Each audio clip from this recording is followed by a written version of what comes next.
Friends, praise the Lord. Hallelujah. Greetings from Father Franklin D'Souza from the Diocese of Shimoga. Today, June 11th, I'm going to share this reflection with you, the body and blood of Christ. Let us pray. Heavenly Father, I praise and glorify Thy name. I thank You for giving us this beautiful feast, which strengthens our faith in the Eucharistic Lord. Lord, I pray through this preaching, let there be mighty anointing of the Holy Spirit in all the listeners.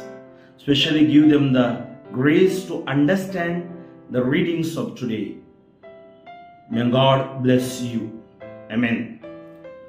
Let us take the first reading of today from Deuteronomy chapter 8, verse 2 to 3, 14 to 16. Moses spoke to the people, saying, "You shall remember the whole way that the Lord your God has led you these 40 years in the wilderness, that He might humble you, testing you to know what was in your heart, whether you would keep His commandments or not. And He humbled you and let you hunger and fed you with manna, which you did not know, nor did your fathers know, that He might make you know that man does not live by bread alone, but man lives by every word that comes from the mouth of the Lord. Take care lest you forget the Lord your God, who brought you out of the land of Egypt, out of the house of slavery, who led you through the great and terrifying wilderness, with its fiery serpents and scorpions and thirsty ground, where there was no water, who brought you water out of the flinty rock, who fed you in the wilderness with manna that your fathers did not know." Psalm 147, O Jerusalem, glorify the Lord.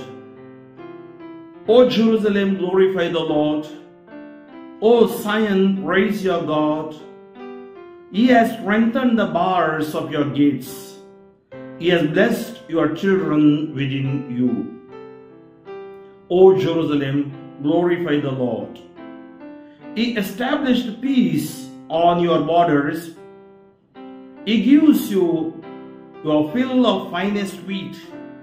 He sends out His word to the earth and swiftly runs His command. O Jerusalem, glorify the Lord. He reveals His word to Jacob, to Israel His decrees and judgments. He has not dealt thus with other nations. He has not taught them His judgments. O Jerusalem, glorify the Lord. Second reading from the 1 Corinthians chapter 10, verses 16 to 17. Brethren, the cup of blessing that we bless, is it not a participation in the blood of Christ? The bread that we break, is it not a participation in the body of Christ? Because there is one bread, we who are many are one body, for we all partake of the one bread. Acclamation. Alleluia, alleluia. I am the living bread that came down from heaven, says the Lord. If anyone eats of this bread, he will live forever. Gospel according to John chapter 6 verses 51 to 58. At that time, Jesus said to the crowds of the Jews, "I am the living bread that came down from heaven. If anyone eats of this bread, he will live forever. And the bread that I will give for the life of the world is my flesh." The Jews then disputed among themselves, saying, "How can this man give us is flesh to eat? So Jesus said to them, Truly, truly, I say to you, unless you eat the flesh of the Son of Man and drink his blood, you have no life in you. Whoever eats my flesh and drinks my blood has eternal life, and I will raise him up on the last day. For my flesh is true food, and my blood is true drink. Whoever feeds on my flesh and drinks my blood abides in me, and I in him. As the living Father sent me, and I live because of the Father, so whoever feeds on me, he also will live because of me. This is the bread that came down from heaven, not like the bread the Father ate, not like the bread the fathers ate and died. Whoever feeds on this bread will live forever. A reflection. When you do this, remember me. Today, we celebrate the feast of the body and blood of our Lord. Last week, we celebrated God as God, the Trinity. This week, we celebrate God as one with us in the man Jesus. Our readings speak of remembering and remembering. We are members of the mystical body of Christ, caught up in a mystery far above us and beyond us. Necessarily, it can be spoken of only in metaphorical language. Jesus and Paul use the image of the body that lives on normal food.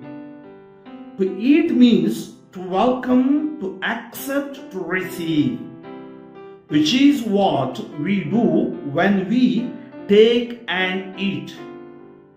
After the command of Jesus, what we do in memory of him helps us to remember the mystical body of which we are parts. Just as the food we eat becomes us, so we who share in the body and blood of Christ become Christ. We are simultaneously many and one. Ordinary food gives ordinary life. The spiritual food of the Eucharist gives spiritual life, which lasts forever. We must never forget that when Jesus invited us to partake of his body and blood, as in today's gospel, many of his listeners misread the metaphor and walked no more with him.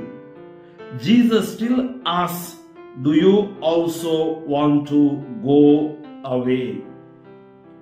Our response should be like Simon Peter's response, Lord, whom shall we go? You have the words of eternal life. In the first reading we heard, man does not live by bread alone, which Jesus quoted when Satan or the tempter came to him. Today, friends, this body and blood of Christ is a great festival declared in 1264. Father Peter prayed when he offered Mass with doubt. He saw a miracle, the wine turned into blood and that Eucharist turned into the flesh. And we know Rome, Pope, the Church reconfirmed whatever we were doing from the beginning, it is true. Let us not doubt. When we doubt, we are out. So let us strengthen our faith in the Eucharistic Lord. I just want to tell you, whatever problem when you face, run to the Eucharistic Lord. Sit there. Maybe in some of the churches, they expose the Blessed Sacrament. Spend some time there. Or we have the retreat centers, a lot of adorations today. Pray in faith, you will be victorious. Let us pray. Heavenly Father, I praise and glorify your name. I thank you for giving us Jesus, your Son. And today we have body and blood of Christ as Eucharist, which is our spiritual food. We all are here in this world, traveling. We are pilgrims, journeying towards our eternity, to attain eternal life. So as we are here, you have given us a mission. That mission may be in the family, mission in the world, mission as a social worker, as a priest and religious, as a youth. Let us all draw strength from you, Lord. Let us focus ourselves on you, Lord. And with that focus, we go ahead witnessing you in this vineyard, being Catholics and Christians, Lord. We are baptized, confirmed, and we are invited to witness you wherever we go, because you lived for us, you died for us. In turn, you invited us to spread this good news to others. Make every one of us as your good news, bearers of good news, missionaries of good news, so that we may give hope to the people, hope to the world. We may heal the people through our words and deeds and our actions and in our witnessing. We ask this through Christ our Lord. May God bless you, may God heal you, may God deliver you. All the sicknesses may vanish. May all those who are in need of healing touch right now. In the name of Jesus. Rebuke that blocks, bondages, curses, disturbances to go out from your body. Touch. Heal. Let them receive their physical healing, inner healing, deliverance. Also the anointing of the Holy Spirit in Jesus' mighty name. Amen. May God bless you, the Father and the Son and the Holy Spirit. Amen. Father Franklin D'Souza, Diocese of Shimoga, pray for me, pray for my preaching, healing mission, pray for my parish and my diocese, pray for those intentions, people, and pray for your intentions. And forward this message through your social network groups so that many people may experience the merciful love of God. Amen. I also wish you a very happy feast of Corpus Christi, that means body and blood of Christ. Amen.